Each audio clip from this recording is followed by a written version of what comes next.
Alright, what's going on, dudes, and welcome to Minecraft Snapshot 12W40. Let's go ahead and jump right in with one of the more significant additions, which also happens to be kind of an interesting coincidence. So, just a few days ago, this past Sunday, I put up a video, some of you probably saw it, going over a mod called Flatlands Extension. What the mod did was add a new world type to where it was a super flat world, but you also had things like tall grass, trees, caves, ravines, ores, all that randomly generated stuff that you would normally find in default worlds, but in a super flat world. So I bet you can take a wild guess as to what's been added in this snapshot. So let's go into Superflat, customize, and if we now go into the preset menu, you'll notice if we click various different presets, we have these extra flags. So Overworld has the most of them. Stronghold, Biome_1, Village, Decoration, Dungeon Lake, Mineshaft, Lava Lake. Stronghold specifies you want strongholds to be generated. Biome_1 is either biomes or ores. I'm not entirely sure on that. Village, obviously villages. Decoration is trees, tall grass, so on and so forth. Dungeon, self-explanatory. Lake, mineshaft, lava lake.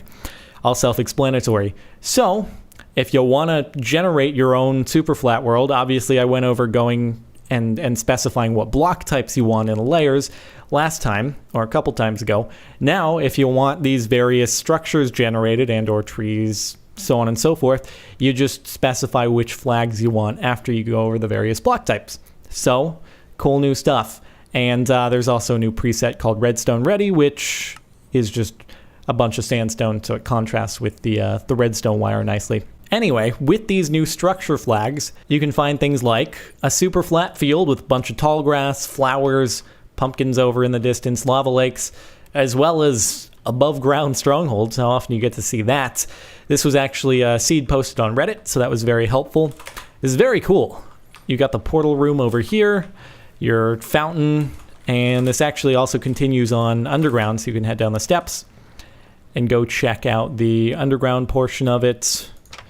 And it's a regular stronghold, just happens to be poking out of the ground.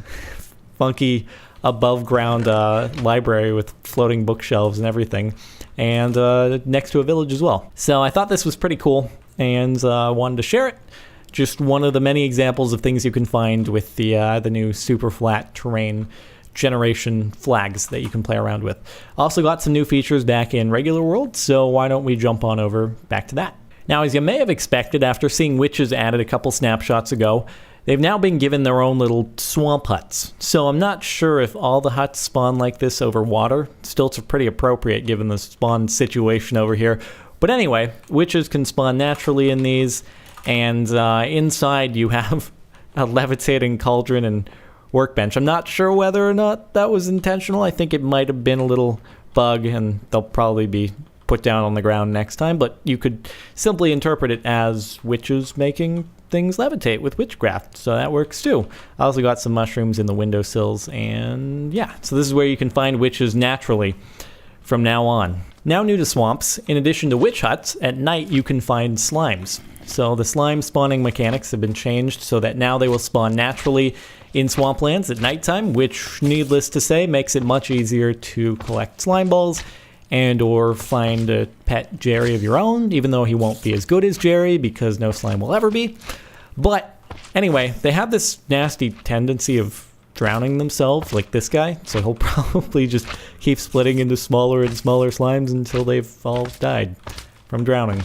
Anyway, you can collect as many slime balls as you want for sticky pistons or whatever you use your slime balls for. So on more of an unfortunate note, it looks like the lighting engine that was implemented in 12W39, the last snapshot, has actually been reverted to the way it was 12W38 and before that. Apparently there were some unforeseen difficulties with it, so it's being pushed out into 1.5, I think. So for the time being, the stuff that I went over in the last snapshot is no longer applicable, and you may be running into these black spots once again. Finally, just a few minor changes to note, starting off with the fact that the beacon block and beam have been retextured once again. Now it looks like a little mini diamond block surrounded by glass with a big snake pillar thing coming out of it. I don't even know. All I know is it looks really trippy when you stand inside it. So, anyway, there's that. Also the fact that now doors, levers, buttons, hatches, so on and so forth, you can only interact with them with a right click. Obviously, it's always been this way in creative, but in survival, you were able to interact with a left click. That works no longer. And I would assume the purpose of that is so that if you're playing survival, you don't get in the habit of using a left click and then go into creative afterwards and be like, oops, I just broke my door instead of using it. Also, the fact that it makes it easier to destroy things like wooden doors, because previously you'd punch it and it would instantly go to the other position, and then you'd be like, oops, I'm no longer hitting it anymore. So it would just be kind of annoying.